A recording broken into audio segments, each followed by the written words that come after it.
ሃሌሉያ ኢየሱስ ኢየሱስ ኢየሱስ ኢየሱስ ኢየሱስ ኢየሱስ እስኪ ኢየሱስ ወል ሃሌሉያ ጸውዑ እስከ ስም ትልኩም ነዚህ ስም እዚ ኢየሱስ ኢየሱስ ኢየሱስ ጉልበት ዘለዎ ስም ኃይል ዘለዎ ስም ሃሌሉያ ስሙ ጉልበት አለው ስሙ ኃይል አለው ኢየሱስ ኢየሱስ ኢየሱስ ኢየሱስ ኢየሱስ ስም ካን ጽውዕለና ኢየሱስ ስም ካን ጽውዕለና አብዝ ጉባኤ ህያው ዝኾነ ስም ካን ጽውዕ ሃሌሉያ ኤላ ባጃላባንት ሬደቬደቬጀሌቦስ ኢየሱስ ኢየሱስ ኢየሱስ ኢየሱስ ጉልበት ዘለዎ ስም ኃይል ዘለዎ ስም አጋንንት ክጻወርዎ ዘይክሉ ጠንቋሊ ክሕዞ ዘይክል ደጋሚ ክሕዞ ዘይክል ኢየሱስ ኢየሱስ ሃሌሉያ ሃሌሉያ ጎይታ ብሽም ኢየሱስ ነመስግነካለና ብሽም ኢየሱስ ንዕብየካለና ብሽም ኢየሱስ ንውድሰካለና በይንኻ ኢኻ ሱልጡን ተመስገን በይንኻ ኢኻ ሓያል ተመስገን በይንኻ ኢኻ ገዛኢ ተመስገን ብስም ኢየሱስ ክብሪ ንህበካለና እግዚአብሔር ዝጉባኤ ናኻ ሕሊፍና ንህባለና ግዚያና ናኻ ሕሊፍና ንህባለና መንፈስ ቅዱስ በሁሉ ነገር ንስኻ ክትረዳና ናይ እግዚአብሔር መንፈስ በሰዓት እዚ እግዚአብሔር ንጽልያለና ራባ ጃላባንቱ ሬደቬጀሌቦስ እግዚአብሔር ሆይ ኤላባስ ኤሌቤንዶ ረደባ ጃላቦስ ህልውና ካብዝ ጉባኤ ይማላለስ ኃይል ካብዝ ጉባኤ ይማላለስ ክብርኻ ኣብዝ ጉባኤ ይማላለስ ኃይልኻ ኣብዝ ጉባኤ ይማላለስ ሃሌሉያ ጌታ ሆይ በዚህ ምሽት እዚ በዚህ መዓልት እዚ ንነብሱ ወከፍና እግዚአብሔር ኃይሊ ብርትዕ ኮነልና ጎይታ ንጽልያለና በጎይታ በኢየሱስም ኩሉ ናይ ጸልማት ኃይል ነፍርሳለና ኩሉ አጀንዳ አጋንንት ንቀጽዓለና ናይ ጥንቆላ ኃይል ነፍርሳለና ናይ ድግምት ኃይል ዝፈረሰ ይሁን ዓዚም ዝልኽ በኢየሱስም ዝተቀንጠጠ ይሁን ኤላባጃላባንቱ በጎይታ በኢየሱስም ዝተቀንጠጠ ይሁን በሽም ዝተቀንጠጠ ይሁን እግዚአብሔር ሆይ ክብርኻ ግና እግዚአብሔር በኃይሊ ኣብዝ ጉባኤ ይማላለስ ህልውናኻ ይማላለስ ክብርኻ ይማላለስ ጎይታይና አምላኸይ ሎሚ መዓልቲ እግዚአብሔር ደድሕረና ክስዕብ ዝጸንሐ ሎም መዓልቲ ናይ መወዳእታ ስለ ዝኾን ጎይታ ተመስገን ክብርና ኣኻ ይኹን በኢየሱስ ናዝራዊ ሽም አሜን ክብርኒ ኢየሱስ ይኹን እግዚአብሔር ሰናዩ ያ መዘምራን እግዚአብሔር ይባርኩም ጌታ ይባረክ ጆን ሓወይ እግዚአብሔር ይባርካ ኩሉ ትዛሐስቦ ሒዘይዱ መጻኹም ካብ ጸሎት ጀሚሩ ክሳብ መዝሙር በሙሉ እንስነሩ ይገርመን ነሩ እግዚአብሔር ይመስገን ሃሌሉያ ሰው እግዚአብሔር ይመስገን ክብርን ስሙ ይሁን ቅድምና ተሐሳበይ ምምጻይ ግን ሓንቲ ቃል ደስ ትብለኒ ኢሳያስ ዝተዛረበ ቃል ኣብ 53 ኣብቲ ምዕራፍ ኣብቲ ቅሳሓደ ዘላ ከምዚ ኢሉሎ ንምስክርና ምን አመኖ ቅልጽም እግዚአብሔር ከነመን ተጋህደሉ እግዚአብሔር ይመስገን ንምስክርና ምን አመኖ ቅልጽም እግዚአብሔር ንመን ተጋህደሉ ኢሉ እግዚአብሔር ይመስገን ናይ እግዚአብሔር ኃይሊ ናይ እግዚአብሔር ክብሪ ናይ እግዚአብሔር ፈውሲ ናይ እግዚአብሔር ምክንዋን በእምነት እዩ ማለት እግዚአብሔር ይመስገን በዘይ እምነት ወላ ሓደ ነገር የለን እታ ሰበይቲ አማሪቆስ ዘላሪ ኢና ያለናምሽ 12 ዓመት ደምዛሕዛሕ ዝበላ ከይደ ኣብ ገዛ አኸላ ዘፈር ክዳኑ ጥራሕ እንድሕርዳ ተንኪፈ ካውኤ ኢላላይ ስለዚህ እግዚአብሔር ይመስገን ሎሚ እንወስዶ በሙሉ በእምነት እንተዳ አገርናዮ ናይ ዶም ኃይሊ ናይ ዶም ጉልበት ኣብ ህይወትና ክግለጽ ይኽብርን ጎይታ ይኹን ኢየሱስ ጎይታ እዩ ስለዚህ ሎሚ ናይ ድራር ጎይታ ጊዜ ይዘለና እግዚአብሔር ይመስገን በእምነት ተዳ ወሲድና ይኸአ ሎሙን ኃይልሎ ክብርን እግዚአብሔር ይኹን ያ ደካፍለኩም ቃልውን ሙስኡ ዘተተሓሓዘ ልክዕ መዘምራን ይብልዎኹም ጸንሑን ሓውና ጆን ከም ዘጸልየና ጸንሕን ናይ ዶሙ ኃይሊ ዝብል ከካፍለኩም ዶሙ ንምድሓን ኃይልሎ ዶሙ ንምጽሓጥያት ኃይልሎ ዶሙ ንፈውሲ ኃይልሎ ዶሙ ናጻ ንምውጻእ ኃይልሎ እዚ ኣብ መስቀል ቀራንዮ ዝፈሰሰ ደም ንምድሓን ንምንጋፍ ንኹሉ ነገር ሓይሊ ኣለዎ ክብሪ ንጎይታ ይኹን ስለዚ ሎሚ ዘካፍለኩም በአር ናይ ዶሙ ሓይሊ ዝብል ዶሙ ሓይሊ ኣሎ ዶሙ ጉልበት ኣሎ ክብሪ ንእግዚአብሔር ይኹን መበገስነት ቃል ኣብ ኤፌሶን ምዕራፍ 1 ዘላ ጥቕሲ 7 ክንወስድ ኢና እግዚአብሔር ይባረኽ ኢየሱስ ጎይታ እዩ ከመይ ቀኒና ኸ እዘን ዝሓለፋ ሰሙን ከመይ ነይረን ጎይታ ይባረኽ እግዚአብሔር ረዲእና ጽቡቕ ዝኾነ ሰሙን ናይ ጾምን ጸሎትን ጊዜ ነይሩ ክብሪ ንስሙ ይኹን እግዚአብሔር ይባረኽ አምላኽ ስለ ዝረዳእና ዚውን ካብ ጎይታ ስለ ዝኾነልና እግዚአብሔር ስሙ ይባረኽ ተቃል ብሽም ኢየሱስ ከም ብባይ ብኡ ብደሙ መድሓን ማለት ከም ተሃብቲ ጸጉ ሕድገት ኃጢአት አሉና ይል ብኡ ብደሙ መድሓን ማለት ከም ተሃብቲ ጸጉ ሕድገት ኃጢአት አሉና ይል ማለት ነሕና ብዝገበርናዮ ግብሪ ጽድቅ ዘይኮነ ናትና ስራሕ ናትና ዝተዋጽኦ ናትና ዝኾነ ነገር ዘይብሉ ማለት እዩ ብኸምኡ ብጸጉ ሕድገት ኃጢአት ብኸምኡ በተኣብ መስቀል ቀራንዮ ዝፈሰሰ ደም መድሓን ረኺብ ናይ ሰብ ኢድ ሰብ ዘይብሉ ማለት እዩ ናትና ዝኾነ ጻዕሪ ዝኾነ ድኻም ዘይብሉ በተኣብ መስቀል ቀራንዮ ዝፈሰሰ ደም ንሕና ካብቲ ናይ ዘለዓለም ሞት ድሒና እግዚአብሔር ንሰብ ክፈጥሮ ከሎ بقداميت معلتي سماين مدرن فترة خليت معلتي خمسي فترة النابلة كل صريح مسودة أمو أجزاء بيركا أتزجبرو بملو صبق مخانو مسرعي نسفتيرو أبت صبق زخانة أجزاء بير زجبرو أبت موجود زخانة حزن زي بلو فرحات زي بلو إنكاس زي بلو موت زي بلو نسب أو هادي أخنبريو أجزاء بير مجمر تفتيرو سب كفت أركلهم بار بك أم نايزل علم عرفتي أم نايزل علماوي السلام أبي فتيرون سب إجزاء بيرجنا نسم مسفت أروح حدا نجريو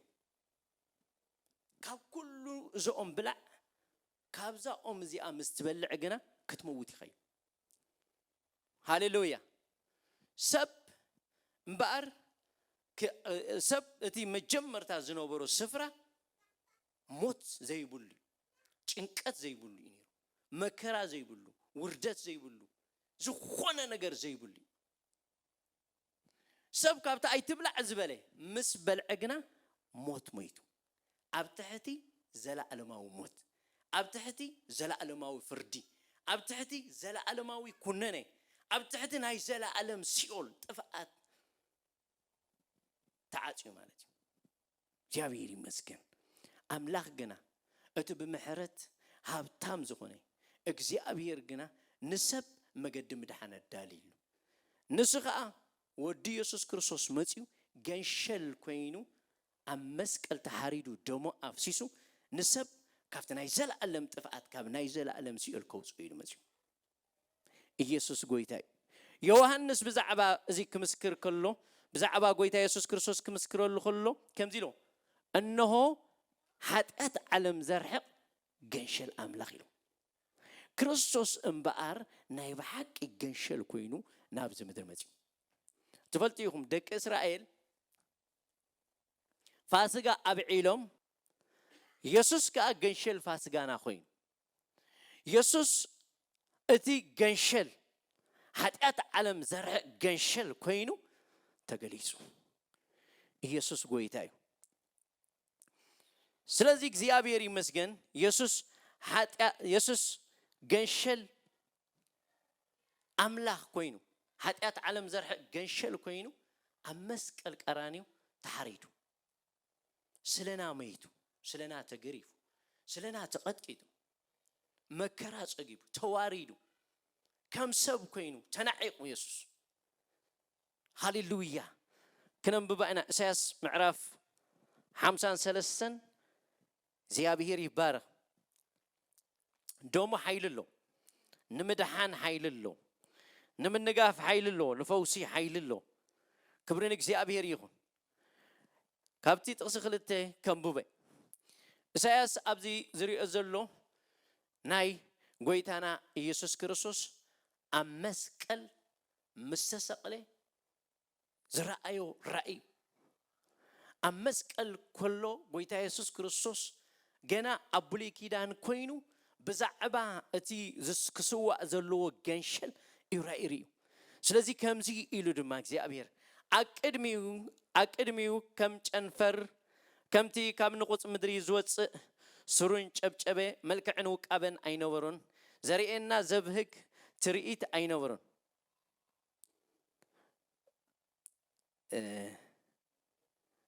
ንዕቁን ብሰብ ድርቡይ በዓል ስቃይ ብሕማም ሉዲ ከምቲ ኣብ ቅድሚ ገጾም ዘጎልብብሉ ሰብ እተዋረደ እዩ ንሕና እውን ገለ እኳ ኣይቋፀርናዮን ብሓቂ ንሱ ንሕማምና ፀሮ ንስቃይና ከዓ ኣብ ነብሱ ፃዓኖ ንሕና ግና ከም እተወቕዐን ብእግዚአብሔር ከም እተቐዝፈን ከም እተዋረደን ጌርና ኣቋፀርናዮ ንሱ ግና ብሰሪ ገበና ቆሰለ ብሰሪ ኣበሳና ድማ ተኸትከተ ንሕና ሰላም ምእንቲ ክንረክብ መቕፃዕትና ኣብኡ ወረደ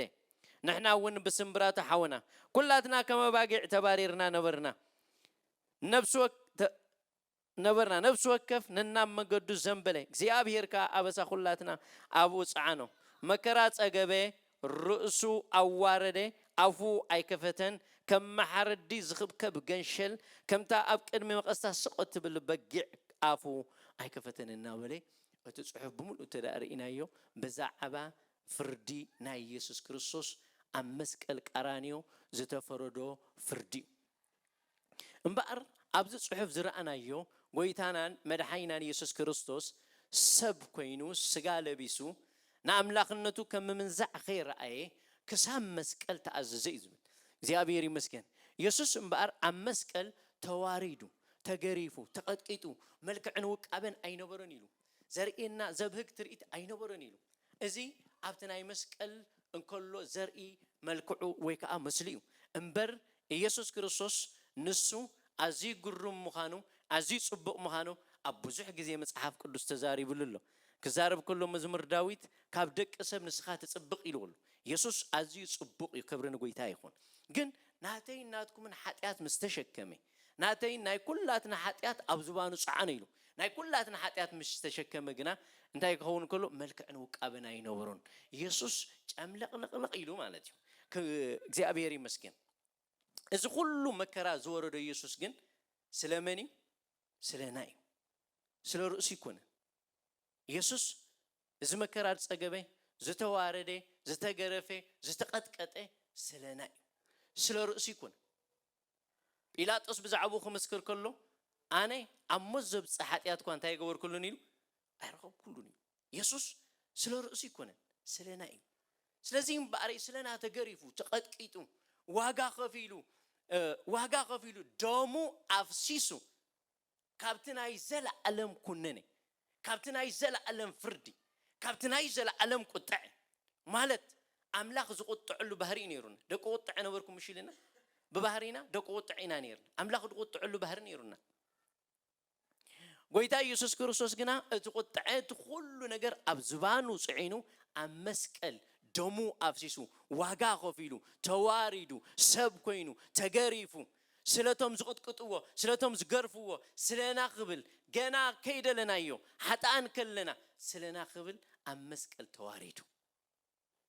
በዚ ኣብ መስቀል ዝኸፈለ ዋጋ በዛ ኣብ መስቀል ዝፈሰሰ ደም ድማ ካብቲ ናይ ዘለዓለም ሞት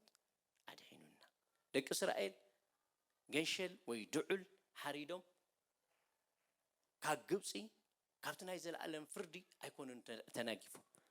ካብቲ ምድራዊ ሞት እዮም ሓራውፂዎም ናይ ኢየሱስ ደም ግና ካብቲ ናይ ዘለዓለም ፍርዲ ካብቲ ኣምላኽ ዝቁጥዖ ማለት ሲ ኣምላኽ ዝቁጥዖ ናይ መወዳእታ ፍርዲ ኩነኔ ማለት እዩ ዘይጠፍእ ቃላይ ሓዊ ኣብቲ ራእይ ዮሐንስ ምዕራፍ 21 ኢልዎ ዘሎ እምበኣር ኢየሱስ ዋጋ ዝኸፈለሉ ደሙ ዘፍሰሰ ዝተገረፈ ዝተቐጥቀጠ ምኽንያት ንኣና ካብዚ ናይ ዘለዓለም ሞት ከድሕነና ኣድሒኑና ንሕና ብዝገበርናዮ ግብሪ ዘይኮነ ኢየሱስ ብዝሰርሖ ስራሕ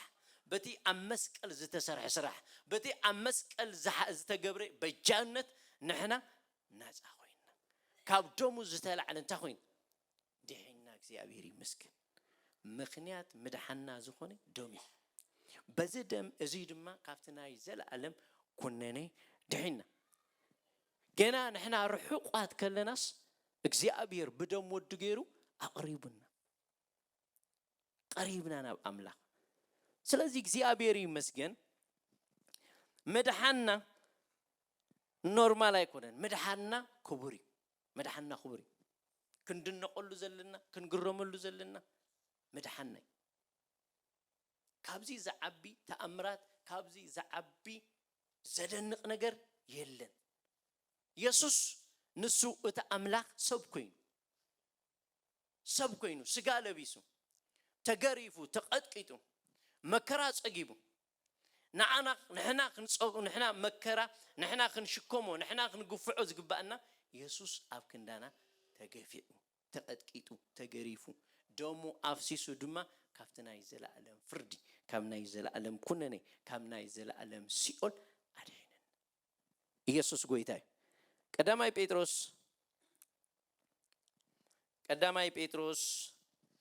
ምዕራፍ 1:18 ዘሎ ሓሳብ ክንሪና ማለት መድሓናሲ ክቡር ምዃኑ ምስ ማንም ክንዳርጎ ከም ዘይብል መድሓና ቀሊል አይነበረን ዘማሪት ከምዚ ኢላ መዳኔ ገርመኛል ኢላ ከገርመና ዘሎ መድሓና እግዚአብሔር ይመስገን ከደንቀና ዘሎ ከገርመና ዘሎ መድሓና ከምዚ ኢሉ ካብቲ ካብ አቦታትኩም እተቀበልኩምዎ ኮንቱ ንብረትኩም ከም ብደም እተዓበርን ርክሰትን ዘይብሉ ገንሸል በኽቡር ደም ክርስቶስ እምበር በጠፋኢ ነገር ብብሩር ወይ ብወርቂ ከም ዘይደሓንኩም ትፈልጡ ኢኹም ዋጋና ክቡር ነቲ ኣብ ጎንኩም ዘሎ ዋጋኻ ክቡር ይበል ዋጋና ክቡር ስለዚህ ንምድሓንካ ሸለል ኣይትበል ሃሌሉያ ንምድሓና ሸለል ክንብሎ ዘይብልና እዚ مدحنا خبري بركس أفت نفسي نايت أنسوسا أفت دمي زلوا ميلو نتدم مسجاي تبلع عيلو هجي دمي يسوع كريستوس كن بالكلنا هواتي يسوع كلاي هواتو كلاي خفي لنا زابيري مسكين سلازي اتخاب قنو كاب رؤسو كاب أجارو كاب داو زفاسة الدم كافتنا يزل على فردي أدحيننا كبرنا يسوع يقول سلازي እግዚአብሔር ይመስገን እምበአር ደም ኢየሱስ ክርስቶስ ሕጅውን ህያው ደም ኢየሱስ ክርስቶስ ሕጅውን እንታይ ህያው ይሰርሕ ያዓይ ሕጅውን በእምነት ክንጽውዕ ኸለና ኣብ ህይወትና ሕጅውን በእምነት ኣብ ህይወትና ክንጽውዕ ኸለና ይሰርሕ ክብርና አምላክ ይኹን